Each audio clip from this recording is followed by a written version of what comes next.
তীব্র গ্যাস সংকটে কার্যত স্থবির চট্টগ্রামের নগর জীবন, ব্যাহত শিল্প কারখানায় উৎপাদন। বুধবার থেকে পরিস্থিতি উন্নতির আশা।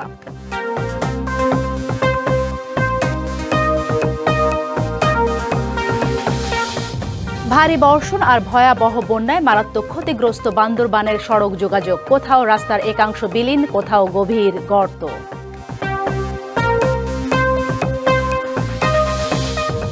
এবং চট্টগ্রামের নদী সাগরে ভরা মৌসুমেও মিলছে না কাঙ্ক্ষিত ইলিশ। আকাশ ছুঁয়েছে দাম, আয় কমায় বিপাকে জেলেরা। তীব্র গ্যাস সংকটে চট্টগ্রাম নগরী ফিলিং স্টেশনগুলোতে দীর্ঘ লাইন, বাসা বাড়িতে রান্না বন্ধ আর শিল্প কারখানা উৎপাদনে দেখা দিয়েছে বড় ব্যাঘাত। জ্বালানি সংকটে নগর জীবন কার্যত স্থবির হয়ে পড়েছে। কর্ণফুলী গ্যাস ডিস্ট্রিবিউশন কোম্পানির দাবি, গ্যাস সরবরাহ কমে যাওয়া এই সংকট। তবে বুধবার থেকে পরিস্থিতি উন্নতির আশা তাদের। প্রায় ৭০ লাখ মানুষের বসবাস বন্দরনগরী চট্টগ্রামে। গ্যাস সংকটে কার্যত স্থবির হয়ে পড়েছে নগরীর স্বাভাবিক জীবনযাত্রা। ভোর থেকেই বিভিন্ন ফিলিং স্টেশনে ঘন্টার পর ঘন্টা লাইনে দাঁড়িয়ে গ্যাসের অপেক্ষায় সিএনজি অটোরিকশা সহ বিভিন্ন যানবাহনের চালকরা। হাতে গোনা দু একটি স্টেশন ছাড়া নগরীর অধিকাংশ ফিলিং স্টেশনেই গ্যাস সংকট। কোথাও সরবরাহ বন্ধ, কোথাও আবার দীর্ঘ অপেক্ষার পরও মিলছে না গ্যাস। এতে ক্ষোভ বাড়ছে চালকদের। কোথাও কোথাও গ্যাসের অপেক্ষায় বাগবিতণ্ডায়ও জড়াচ্ছেন তারা। ভোর 4টা বাজে আসার পরে প্রায় 1000 গাড়ি ছিল। দেখাইতে এই পর্যন্ত আসছে। আসার পর 3টা আসছে, আসার পরে মানে 3টা আছে আমার আগারে। গ্যাস ফার্ম বন্ধ। ওনারা যদি আমাদেরকে গ্যাসের দাম বাড়তি করে বা কোনো একটা সুযোগ দেয় বা বাড়তি নিব বা নাহলে পাবেন না, তাও বলতেছে না। এদিকে শুধু ফিলিং স্টেশনে নয়, একই সংকট ছড়িয়ে পড়েছে বাসাবাড়ি ও শিল্প কারখানাতেও। গ্যাস না থাকায় নগরীর অনেক এলাকায় রান্নাবান্না বন্ধ। 7-8 দিন ধরে গ্যাস একদমই নেই। রাইস কুকারে রান্না করলে কারণ চলে যায়, আর রান্না করতে পারি না, বসে থাকি কি করবো। খুব দুর্ভোগের মধ্যে জীবন যাচ্ছে আমাদের। মারা কখন রান্না করবে, কখন খাবে, কোনো ঠিক ঠিকানা নির্দিষ্ট সময়ের মধ্যে করতে পারতেছি না। কাজে কর্মের ব্যাঘাত ঘটতেছে। গ্যাসের স্বল্প চাপে উৎপাদন ব্যাহত হচ্ছে শিল্প কারখানায়ও। আমরা বর্তমান মুহূর্তে গ্যাসের অভাবে যে আমরা এবং আমাদের সহযোগী যে প্রতিষ্ঠানগুলি আছে, ব্যাকওয়ার্ড লিঙ্কের যে প্রতিষ্ঠান আছে, সবাই কিন্তু বিভিন্নভাবে উৎপাদন ব্যাহত হচ্ছে। মহেশখালীর দুটি ভাসমান এলএনজি টার্মিনালের একটিতে ত্রুটি দেখা দেয়ায় গ্যাস সরবরাহ কমে গেছে। তবে বুধবার থেকে পরিস্থিতির উন্নতির আশা কর্ণফুলী গ্যাস ডিস্ট্রিবিউশন কোম্পানি কর্তৃপক্ষের। এফএসএল থেকে 1100 মিলিয়ন ঘনফুট এলএনজি থেকে আমরা পেতাম, এখন 550 নেমে আসছে। যার জন্য আমার ঢাকাতেও যেমন সাপ্লাই কমছে, চিটাগাংয়েও সাপ্লাই যেটা পাওয়ার কথা সেটা কমে গেছে। সাপ্লাই কমে যাওয়ার কারণেই এই প্রবলেমটা হচ্ছে আর কি। 5 তারিখ থেকে ইনশাল্লাহ আমাদের এই পরিস্থিতি ডেভেলপ করবে। চট্টগ্রামে প্রতিদিন প্রায় 400 মিলিয়ন ঘনফুট গ্যাসের চাহিদা থাকলেও গত 2 দিন ধরে সরবরাহ হচ্ছে মাত্র 225 মিলিয়ন ঘনফুট।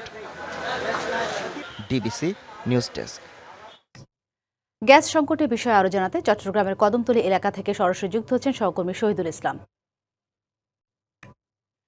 শহীদ, জানতে চাই সেখানকার পরিস্থিতি এখন কেমন দেখতে পাচ্ছেন, আর সেই সাথে জানাবেন গ্যাস সংকটের কারণে যে দুর্ভোগের সৃষ্টি হয়েছে সেই চিত্র আমাদের সামনে তুলে ধরবেন, আর পরিস্থিতি উন্নতির ব্যাপারে কর্তৃপক্ষ থেকে কোনো আশাবাদ পেয়েছেন কিনা।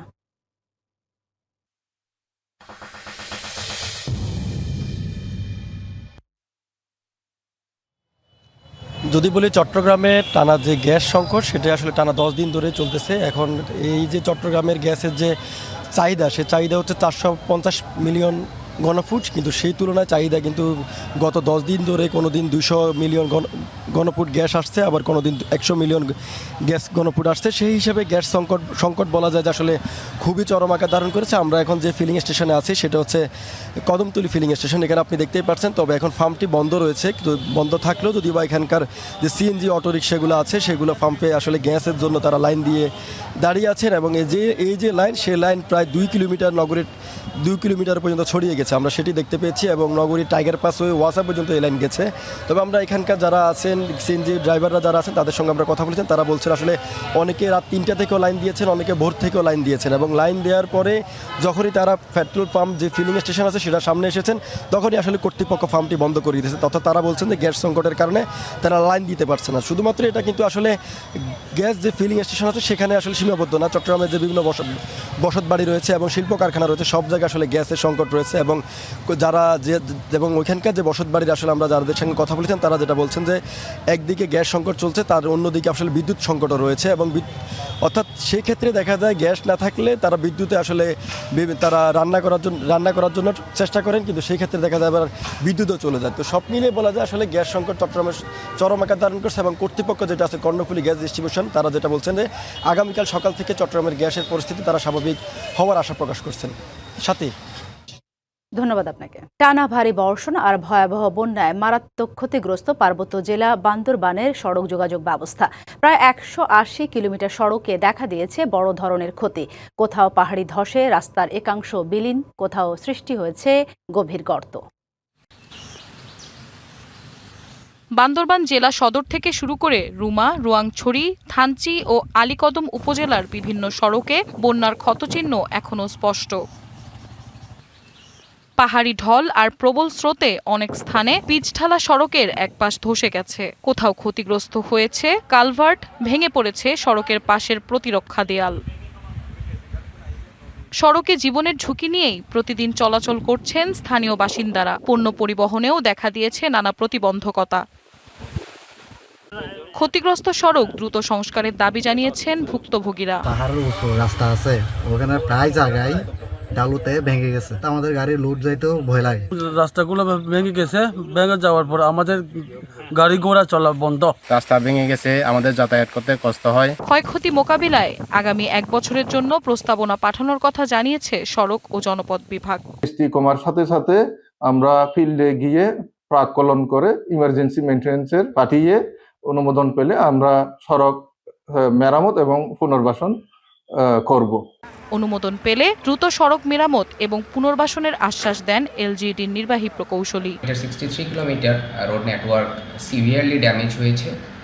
আমাদের 4টি আরসিসি সেতু এবং 7টি বেলি সেতু ভয়ানকভাবে ক্ষতিগ্রস্ত হয়েছে, যেগুলো রিস্টোরেশনের কাজ চলমান আছে। ক্ষতি মিলিয়ে আমাদের 77 কোটি টাকার মতো ক্ষয়ক্ষতি হয়েছে। আমরা যে কাজটা আগামী 1 বছরে করব সেটার ব্যাপারে প্রস্তাবনাও পাঠানো হয়েছে। দ্রুত সড়ক সংস্কারের আশা পার্বত্য জেলার মানুষদের। DBC news desk.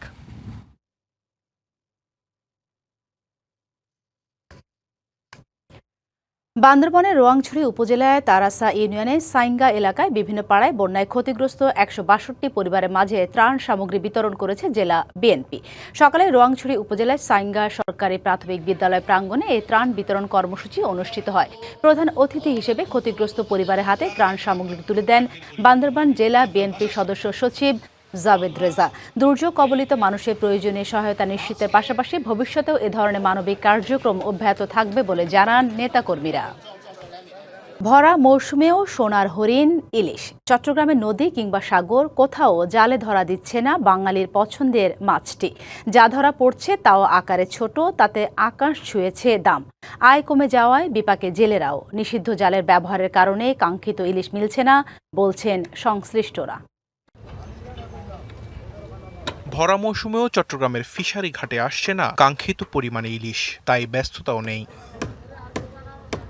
আড়তে যে মাছ আসছে তার বেশিরভাগই 500 থেকে 700 গ্রামের। সরবরাহ কম থাকায় দাম আকাশচুম্বী। ছোট ও মাঝারি সাইজের ইলিশ কেজি বিক্রি হচ্ছে 1500 থেকে 2000 টাকা। নিরাপদ প্রজনন নিশ্চিতে গত 15 এপ্রিল থেকে 25 জুন পর্যন্ত 58 দিন ইলিশ শিকারে নিষেধাজ্ঞা দেয় সরকার। ধার দেনা করে সেই সময় কাটলেও আশা ছিল নিষেধাজ্ঞার পর পুষিয়ে নেয়ার, কিন্তু ভরা মৌসুমেও ইলিশ না মেলায় এখন বিপাকে জেলেরা। আসছি সাগর থেকেই, কিন্তু এরকম একটা ইলিশ মাছ পাইনি। এই বছর কিন্তু একদম টোটালে ম্যাচ নাই। তারপরে গাঙ্গ সিঙ্গেল, সিঙ্গেলের লেগে তুফানের লেগে কোনো মাছ ধরতে পারছি না আমরা। সরকার আছে, সরকার যে চাল যা দেয় এটি তো আমরা পাই না, এটি তো পাওয়া যায় বড় লোকেরা পায়। বেপরোয়া ফিশিং আর নিষিদ্ধ জাল ব্যবহারের কারণেই ইলিশের উৎপাদন কমেছে বলে মনে করেন আড়তদাররা। এবার তো মাছ নাই, আপনি গতবারতে 4 ভাগের ভিতরে 1 ভাগে নেই এখন। শুধু আপনি বললাম না জিরি জল আর পকেট জাল, ওরা মাছ মার ফেলতেছে। এই সরকারকে জিরি জলটা বন্ধ করতে হবে, মাছটা ধরার জন্য আপনার পকেট জালটা বন্ধ করতে হবে। ভরা মৌসুমেও কাঙ্ক্ষিত ইলিশ না পাওয়ায় হতাশ জেলে ও ব্যবসায়ীরা। তাদের প্রত্যাশা সঠিক ব্যবস্থাপনা ও অবৈধ জাল নিয়ন্ত্রণে আনতে পারলে আবারও নদী ও সাগর ভরে উঠবে রূপালী ইলিশে। DBC news desk. খাগড়াছড়িতে পঞ্চম শ্রেণীর ছাত্রীকে ধর্ষণের অভিযোগে শরীফ হোসেন নামে এক যুবককে আটক করেছে পুলিশ। মঙ্গলবার দুপুরে সদর উপজেলা সিঙ্গিনালা এলাকায় এ ঘটনা ঘটে। ভুক্তভোগীর পরিবারের অভিযোগ, সকালে স্কুলে যাওয়ার পথে শরীফ শিশুটিকে একা পেয়ে পাশে একটি জঙ্গলে নিয়ে গিয়ে ধর্ষণ করে। পরে সে বিষয়টি তার এক সহপাঠী ও বিদ্যালয়ের এক শিক্ষিকাকে জানায়। খবর পেয়ে স্থানীয় লোকজন ঘটনাস্থলে গিয়ে শরীফকে আটক করে পুলিশে খবর দেয়। খাগড়াছড়ি সদর থানা ওসি মোহাম্মদ কায়েকিসলু জানান, স্বাস্থ্য পরীক্ষার জন্য ভুক্তভোগীকে খাগড়াছড়ি সদর হাসপাতালে পাঠানো হয়েছে। মামলা দায়েরের প্রক্রিয়া চলমান।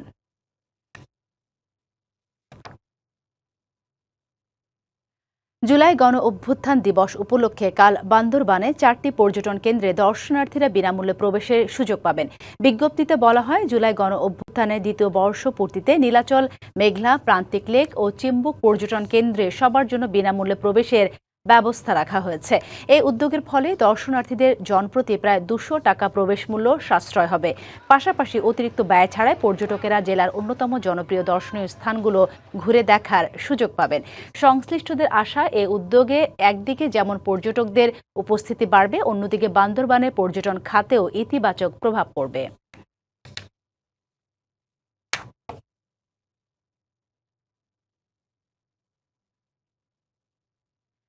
কক্সবাজারের টেকনাফের শাহপরীর দ্বীপ এলাকার একটি ট্রাক থেকে প্রায় 5 কোটি টাকা মূল্যের 1 কেজি ক্রিস্টাল মেথ আইস উদ্ধার করেছে কোস্টগার্ড। মঙ্গলবার বিকেলে গণমাধ্যমে পাঠানো এক সংবাদ বিজ্ঞপ্তিতে তথ্য জানানো হয়। কোস্টগার্ডের গণমাধ্যম কর্মকর্তা লেফটেন্যান্ট কমান্ডার সাব্বির আলম সুজন জানান, সোমবার রাত 2টার দিকে গোয়েন্দা তথ্যে শাহপরীর দ্বীপের নাফ নদীর মোহনা সংলগ্ন এলাকায় অভিযানে যায় কোস্টগার্ড। এ সময় সন্দেহজনক একটি ট্রলার থামানোর নির্দেশ দিলে মাঝিরা ট্রলার ফেলে পালিয়ে যায়। পরে ভেতরে তল্লাশি করে 1 কেজি ক্রিস্টাল মেথ আইস পাওয়া যায় বলে জানান তিনি।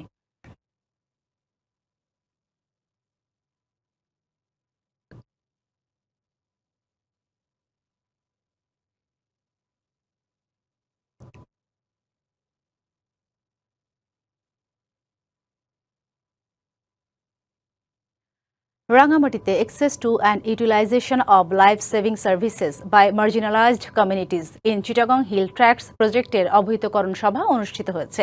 সকালে সদর উপজেলা পরিষদের সম্মেলন কক্ষে আশিকা ডেভেলপমেন্ট অ্যাসোসিয়েটসের আয়োজনে ও হেলান্ড কেলার ইন্টারন্যাশনাল বাংলাদেশের সহযোগিতায় এই অবহিত সভা অনুষ্ঠিত হয়। সভায় জানানো হয়, প্রকল্পের মাধ্যমে মারাত্মক পুষ্টিহীন ও মাঝারি পুষ্টিহীন 6 মাস থেকে 5 বছরের শিশুদের পুষ্টিসেবা দেওয়া হয়। পুষ্টিসেবা নিশ্চিতে আয়বর্ধক কর্মসূচি হিসেবে 1000 পরিবারকে 10,000 টাকা করে প্রদান করা হবে। এই প্রকল্পটি পুষ্টি, স্বাস্থ্য, বিশুদ্ধ পানির ব্যবস্থা ও স্যানিটেশন ল্যাট্রিন সম্পর্কিত বিষয়ের উপর 3 পার্বত্য জেলার 26টি উপজেলায় কাজ করবে।